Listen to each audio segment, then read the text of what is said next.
Okay, so we are all hoping for GPT 5.5, but OpenAI just released a major upgrade to Codex to make it almost everything app. This is the idea of super app or everything app.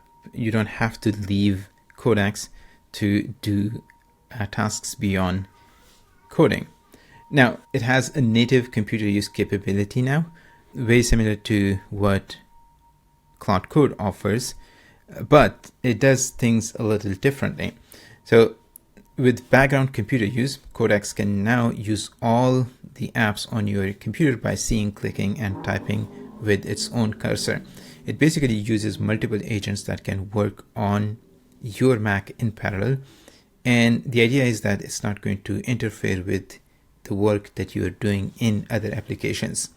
Now, the thing is that we are seeing a consolidation of not only the model performances, I think it's not different anymore from different providers, but also the type of applications that are building and the type of capabilities they're giving to these models. The second capability that they are bringing to Codex is native in-app browser.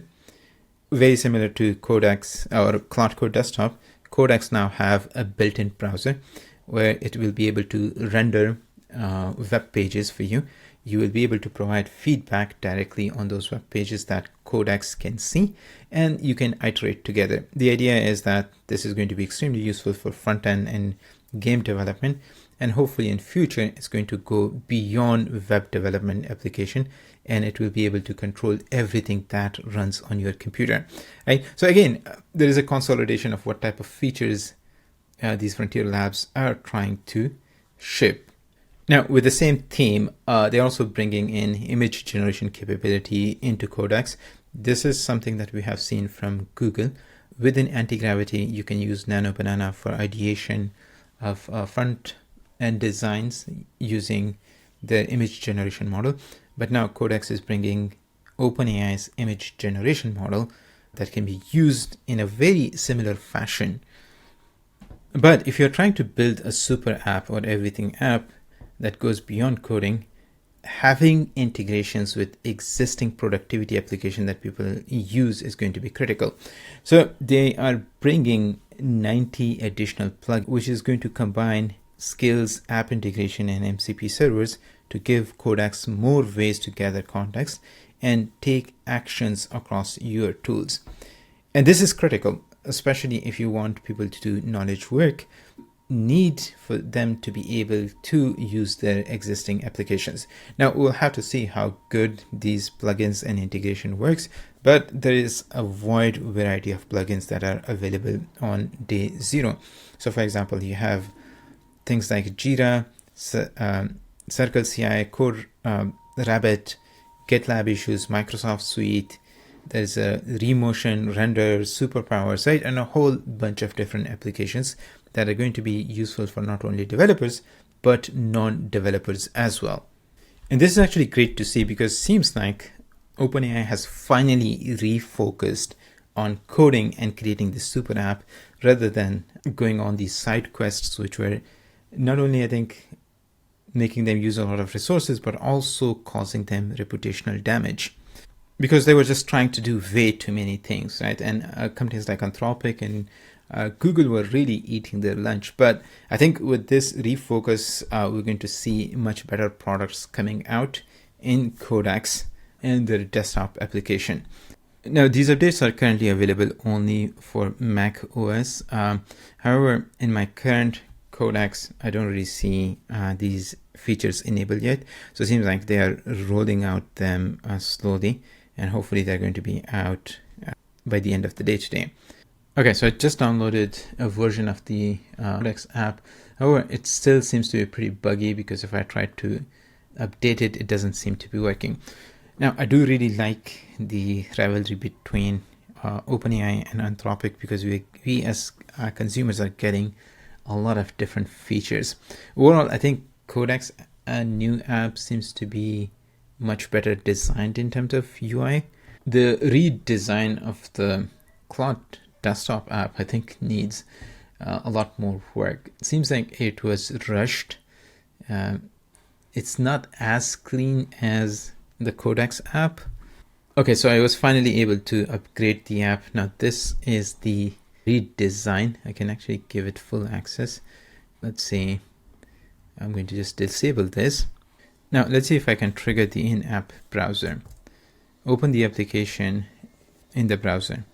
Now this is the same GPT 5.4 model. There's no new update to the model itself. It's still giving me the link. Okay, so if you click on the link, this is where I think it's going to open it in the browser. And this is in-app browser, right? So pretty neat. Now you can, okay, so you can just click on things and add comments here. So let me add a comment here. I guess I'll have to add a comment here. Can you add the ability for the user to select a specific folder before starting indexing? Add the ability for the user to select a specific folder before start indexing.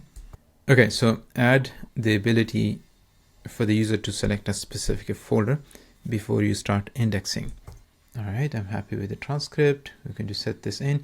By the way, this is my own speech to text system that I built for Mac OS. A window version is almost done. That is going to be coming out pretty soon. Check out the video description if you are interested. Now this is great because you can actually pinpoint exact elements on the web page that you want your agent to change. So it's actually really good because it provides much better contextual information to the Codex agent. And I can actually see myself using this feature a lot. By the way, this is also a video that I'm working on. So this combines multiple sub-agents to do document parsing and retrieval augmented generation. If that's a topic you are interested in, make sure to subscribe to the channel. Okay, so let's reload the page and we can actually see that it added the ability to index a specific folder. Okay, actually, we'll need to provide the path. Still, I would love to have click and select, right? But that's something I can work with Codex. Okay, to see whether the computer use capabilities are going to work or not, we're going to do something very simple. I go to the Chrome browser, open a new incognito tab, and navigate to google.com. All right, so let's see. I am sending in the request. Okay, so it did open Chrome. That's good. Seems like it's working. I don't see the cursor moving at all. Now, let me actually pull up the Codex application. Oh, okay. So I think it already went to google.com, or that's the landing page. So that's why it didn't navigate at all. But let's do something else. In the Chrome tab that you just launched, go to openai.com, look for the latest model release. Okay, so maybe I actually should ask it to use an app on my computer, right? It is able to go to openai.com in the browser, but let's see if it can do something else for us. All right, so I am asking it to open the Notes app on my computer. So this is going to ask for permission, which is good. Okay, do it again. Open the Notes app on the computer and add a note. Okay, so pretty awesome. It actually added this note, which is pretty nice. Now, this seems to be actually a lot faster compared to Cloud Code computer use. Now, personally, I don't really use that capability. I usually use the browser use capability. But as I said in the beginning of the video, it seems like there's a convergence in terms of not only the capabilities, but also applications of these models. Every company is trying to get a piece of the exact same pie. There's not much differentiation anymore. It's going to be all about execution on how good certain features are implemented by these providers. Anyways, this was a quick overview of the new features that were shipped in Codex today. Have a go with it. Let me know what you think, and I'll see you in the next one.